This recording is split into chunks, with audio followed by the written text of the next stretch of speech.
Hey everyone, welcome back to another quick and very interesting tutorial. Where in this quick tutorial, I'm going to show you how you can generate the variety of SVG background effects for your project that are free to use. Now, in order to do it, just simply open any of the browser and you have to search for fffuel.co. You can see it spells like this. Now, once you are done with it, just simply hit enter, and a website will open right in front of you. Here, you need to scroll down until you find the option of SVG backgrounds. You have multiple changes available for you. Now here you need to search for SVG background. You can either find the various other types of effects you can download. You can download the noise effect, the texture effect, and many more.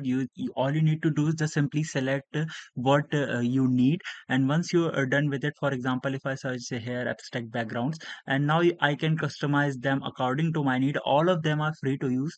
Once I'm done with the changes, all I need to do is to just simply download this background either in the form of JPG, WebP, or PNG, and I can directly use it in my projects. Alright, so that's it for this video. I hope this video will be helpful for you. Make sure to hit the like button and subscribe button for more such helpful and interesting tutorials.